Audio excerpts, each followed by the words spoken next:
అమ్మమ్మ 7th anniversary ధమాకా offers. Shop 599 win 777 exclusive prizes. వాట్సాప్లో ఆర్డర్ చేయండి, గిఫ్ట్ పట్టండి. ఆంధ్రప్రదేశ్ ప్రజలకు కూటమి ప్రభుత్వం నుంచి బిగ్గెస్ట్ గుడ్ న్యూస్ వచ్చింది. ఎప్పుడెప్పుడా అని ఎదురు చూస్తున్న కొత్త పెన్షన్ మంజూరుకు ముహూర్తం ఫిక్స్ అయిపోయింది. అర్హత ఉండి కూడా గతంలో పెన్షన్ కోల్పోయిన వారికి, కొత్తగా అప్లై చేసుకోవాలనుకునే వారికి ప్రభుత్వం సూపర్ ఛాన్స్ ఇవ్వబోతుంది. జూన్ 12 నుంచి ఏపీలో కొత్త పెన్షన్ల జాతర షురూ కానుంది. అసలు ఎవరెవరు అర్హులు, ఎలా అప్లై చేసుకోవాలి, ప్రభుత్వం ఎంత బడ్జెట్ కేటాయించింది, ఈ కంప్లీట్ డీటెయిల్స్ తెలుసుకోవాలంటే ఈ వీడియోను స్కిప్ చేయకుండా పూర్తిగా చూడండి. ఆంధ్రప్రదేశ్లో కూటమి ప్రభుత్వం అధికారంలోకి వచ్చి విజయవంతంగా 2 ఏళ్ల కాలం పూర్తి చేసుకుంటున్న సందర్భాన్ని పురస్కరించుకొని 3వ ఏడాదిలోకి అడుగు పెడుతున్న జూన్ 12వ తేదీన ప్రభుత్వం ఒక మైల్ స్టోన్గా మార్చుకుంది. ఈ శుభ సందర్భంగానే కొత్త పెన్షన్ల పంపిణీకి శ్రీకారం చుట్టబోతున్నారు.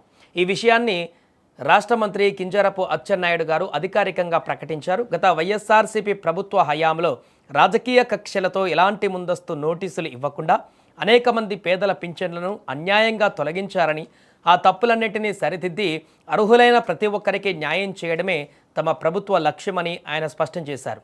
మరి ఈ కొత్త పెన్షన్లు ఎవరెవరికి రాబోతున్నాయి? ప్రభుత్వం కేవలం వితంతులకే కాకుండా సమాజంలోని అన్ని వర్గాలకు న్యాయం చేయబోతోంది. ఇక వృద్ధులు, వితంతువులు మరియు దివ్యాంగులు, చేనేత మరియు గీత కార్మికులతో పాటుగా ఎన్టీఆర్ భరోసా పెన్షన్ పథకం కింద అత్యంత మానవీయ కోణంలో దీర్ఘకాలిక వ్యాధిగ్రస్తులను కూడా ఈ పరిధిలోకి తెచ్చారు. ముఖ్యంగా కిడ్నీ బాధితులు ఎవరైతే ఉన్నారో, డయాలసిస్ చేయించుకుంటున్న వారికి కూడా పెన్షన్ వచ్చేటువంటి అవకాశం ఉంది. కిడ్నీ, కాలేయం, గుండె మార్పిడి చేసుకున్నటువంటి వారికి కూడా, ద్వైపాక్షిక బోధకాలు మరియు కుష్టు వ్యాధితో బాధపడుతున్న పేదలు, వీరందరికీ ఈ కొత్త పెన్షన్ల ద్వారా భారీ ఊరట లభించబోతుంది. ఇప్పటికే ప్రభుత్వం అత్యవసరంగా 895 మంది దీర్ఘకాలిక రోగులకు కొత్తగా పెన్షన్లు మంజూరు చేస్తూ ఉత్తర్వులు కూడా ఇచ్చేసింది.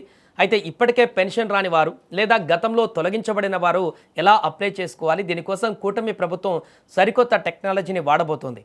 ఎలాంటి ఆఫీసుల చుట్టూ తిరగవలసిన అవసరం లేకుండా, దళారుల ప్రమేయం కూడా లేకుండా ఆన్లైన్ ద్వారా నేరుగా దరఖాస్తు చేసుకునేందుకు ప్రభుత్వం ఒక ప్రత్యేక పోర్టల్ను సిద్ధం చేస్తుంది. ఈ పోర్టల్ త్వరలోనే లైవ్లోకి రానుంది. మీ ఆధార్ కార్డ్, అర్హతా పత్రాలతో చాలా ఈజీగా మీ పేర్లను నమోదు చేసుకోవచ్చు.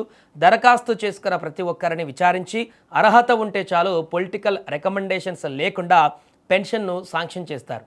ఈ కొత్త నిర్ణయంతో ప్రభుత్వం పైన పడే ఆర్థిక భారం ఎంతో ఉందో తెలుసా? సెర్ఫ్ అంచనాల ప్రకారం కేవలం వితంతుల పింఛను కిందనే రాష్ట్ర వ్యాప్తంగా కొత్తగా దాదాపు 1.53 లక్షల మంది అర్హులుగా తేలే అవకాశం ఉంది. వీరికి నెలకు 4,000 చొప్పున పెన్షన్లు అందించడానికి ప్రభుత్వం ప్రతి నెల 61 కోట్ల అదనంగా ఖర్చు చేయబోతోంది. ప్రస్తుతం ఏపీలో ఆల్రెడీ 64 లక్షల మందికి నెలకు సుమారు 2,700 కోట్ల సామాజిక భద్రతా పెన్షన్ల కోసం ఖర్చు పెడుతుండగా, ఈ కొత్త పెన్షన్లతో ఆ బడ్జెట్ మరింత పెరగనుంది. అయినా సరే పేదల సంక్షేమమే ధ్యేయంగా ప్రభుత్వం వెనకడుగు వేయడం లేదు. ఇక త్వరలోనే జరగబోయేటువంటి ఏపీ కేబినెట్ భేటీలో ఈ కొత్త పెన్షన్ల మంజూరు ఫైలు పైన అధికారికంగా ఆమోదముద్ర వేయనున్నారు.